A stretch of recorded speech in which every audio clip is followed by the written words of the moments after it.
coisas que eu quero chamar a sua atenção para entender esta noite, acerca da depressão.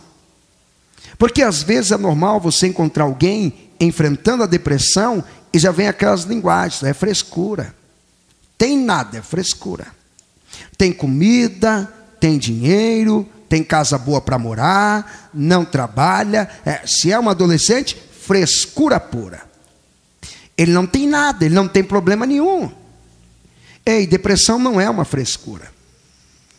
Depressão não é uma historinha. Pode haver casos de pessoas simulando ter o que nunca tiveram. Mas a depressão não é uma frescura. Depressão também não é uma loucura, ao ponto da pessoa não conseguir mais controlar os seus impulsos e sair cometendo aquilo que vem na sua cabeça. Perder o controle e a sanidade mental. Depressão não é uma loucura. Pastor, depressão é o quê? Depressão é um demônio? Não. Depressão não é um demônio. Não existe um principado e uma potestade que responde pelo nome de depressão. Jesus não chegou aqui nenhuma vez dizendo que iria expulsar o demônio da depressão. É lógico que os demônios são oportunistas. E ele pode usar a depressão como uma brecha que lhe é dada, para que aí eles entrem, haja e façam o que ele bem quer. O diabo pode usar a depressão no momento que você está vulnerável e fazer com que você se afaste da igreja.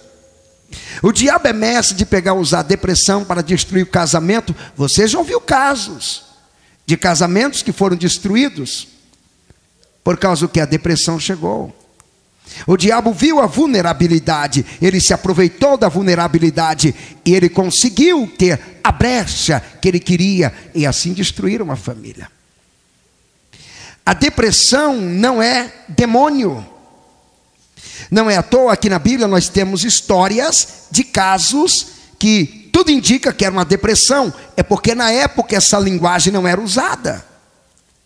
Assim como tem linguagens que nós usamos hoje, que na Bíblia não tem, e são linguagens científicas.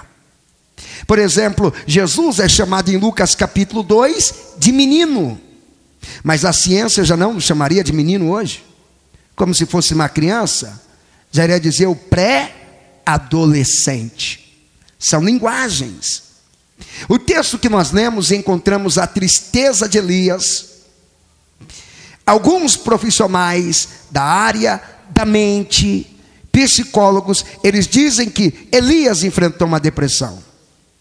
Alguns apontam que o momento que Jesus estava tão triste no Getsêmani, ao ponto de chorar e sangrar, ele também enfrentava uma depressão. Pastor, então não é o demônio? Não, nem sempre. Mas existem casos que os demônios podem estarem por detrás. Depressão é o que, pastor? Depressão é uma doença, não é uma tristeza. Pastor, eu pensava que a depressão era simplesmente uma tristeza. Não é. Porque a tristeza ela tem a tendência de passar, sim ou não? Passa. Você está triste? Passa.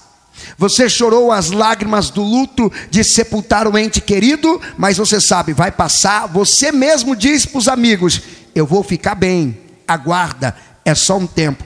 O depressivo não consegue ter essa perspectiva.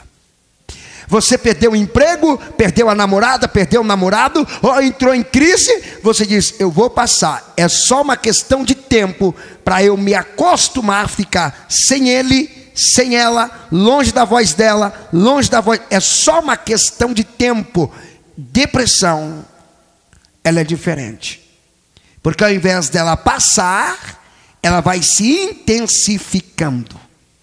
É por isso que você encontra alguém depressivo hoje, quando você volta outro dia, você percebe que a pessoa está piorando, piorando, piorando, piorando. A depressão vai agindo assim.